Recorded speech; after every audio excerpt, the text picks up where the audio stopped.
There has been a lot going on in South Korea these days, from dog surgery ads to a cyber wrecker YouTuber exposing 44 rapists, and the Korean government wants girls to start school early so men will be more attracted to them. Recently, subway plastic surgery ads targeting dogs have sparked a heated debate among South Korean internet users. South Korea has a long held a reputation for being a hub for plastic surgery, with advertisements for cosmetic procedures saturating subway stations. With the increasing complaints about these advertisements that promote cosmetic procedures, the Seoul bus and subway system banned advertisements for plastic surgery at its stations starting in 2018. However, the plastic surgery ad campaigns at subways seem to have shifted to cosmetic procedures for pets. The controversial campaign features before and after images of dogs undergoing cosmetic procedures, such as Welsh Corgi receiving tail dog and a Doberman receiving ear cropping. However, passerby are in for surprise upon scanning the QR code. Users are directed to an expected page that disapproves of cosmetic procedures on pets. The advertisement page explains, "Are you unfamiliar with dog plastic surgery? Doberman ears are not naturally pointed. Welsh Corgi's tail is not naturally short either. The pointed ears of Doberman symbolizes courage, and the cute tail of Welsh Corgi are results created by surgery. Cosmetic surgery entails significant pain and loss for dogs. In particular, tail surgery is akin to removing a dog's primary means of expressing emotions. Most European countries have banned surgery for these reasons of animal cruelty. Please love them as they were born." The dog cosmetic surgery ad was actually a public service advertisement that shocked K netizens online. Many were astonished to discover that enduring features of Corgi's tails and the iconic pointed ears of Dobermans are actually the results of cosmetic alterations performed by humans. Korean netizens commented, "I wonder how many people will be scanning the QR code to find out what the ad is. This is why I stopped liking Bae Jung-nam, because he did plastic surgery on his Doberman 3 times to get his ears to look a certain way. I really don't understand why people would cut Welsh Corgi's tail. I didn't know that there was an ad like that. People are crazy. I think these dogs are much prettier before they get their surgeries. That's animal abuse for sure. I wonder if people really think these dogs look better after the cosmetic procedure. The greed of people is endless. This is disgusting how people want to change the image of their pets." But the plastic surgery for pets are quite common. Even American News talked about this trend 10 years ago.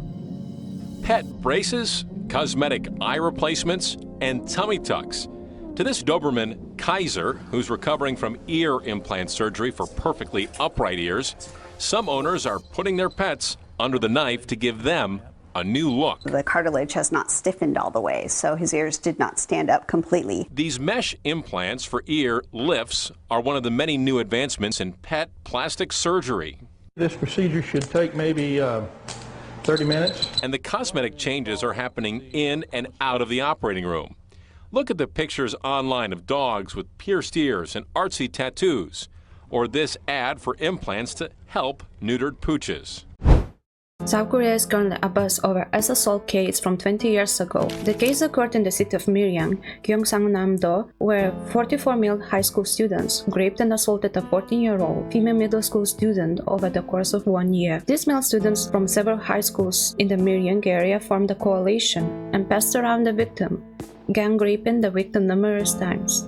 The assailants also filmed the victim and threatened to spread the footage if she tried to go to the police. However, ultimately, none of the 44 assailants were criminally charged after the police investigation, due to the fact that the assailants were minors with no prior crimes committed. Most of the assailants were simply sentenced to volunteer service or sent to youth detention centers, meaning that all of the assailants walked away from the case with a clean criminal record. The court ruling from the time also indicated that the degree of rape was not severe, and some of the young men may have acted impulsively out of sexual curiosity or peer pressure, as well as that these young men have careers or education plans. Then, recently on June 1st, KST, one cyber wrecker YouTube channel began exposing the identities of 44 assailants from Miryang assault case. On the first day, the identity of A was revealed alongside his SNS account. According to the cyber wrecker, A worked at a famous restaurant owned by his relative. A photo of him posing with food entrepreneur Baek Jung-won from his Instagram was sent quickly spread online, angering many netizens. On the second day, the identity of B was revealed. Many were angered once again after learning that B worked at Volvo Korea. Both A and B were married with children and living ordinary lives. On the third day, the identity of C C was revealed, a close friend of B. C was also working at a big-name company and was married with a daughter. Since the identities of these three individuals were revealed, the workplace of all the individuals have made the statements online confirming that A,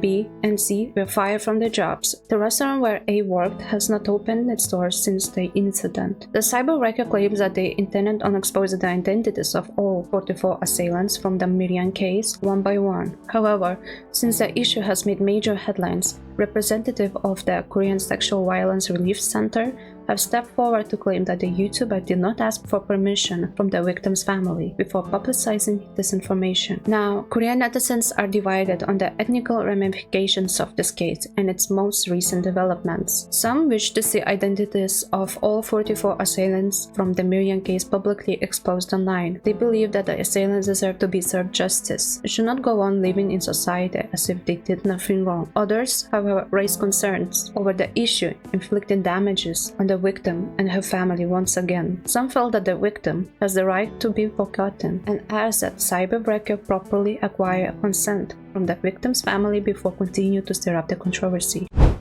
South Korea has been dealing with a low birth rate issue, leaving many in the government hunting for possible solutions. The birth rate is the lowest globally, with 0.72 babies born per woman in 2023. Korea has attracted global attention for its attempted and suggested methods of increasing this rate, including social programs and increased parental leave. Despite this, the country's women have chosen more and more to remain childless, with misogyny playing a part in the decision. Now a suggestion by a government institute has raised eyebrows. The Korea Institute of Public Finance proposed sending girls to school early, assessing that it could make men and women more attracted to each other when they reach marriageable age because men develop more slowly than women. Consider that men's development is slower than women's. Allowing women to enter school a year earlier may contribute to making men and women more attracted to each other in the future when they reach the right age for marriage. Its suggestion is based on the perception that men are sexually attracted to relatively younger women and women are attracted to relatively older men. So the report published in the section titled Support Policy for Successful Relationships also noted that having the will to marry and date does not mean that you will succeed in dating, stressing that the government should devise policy measures for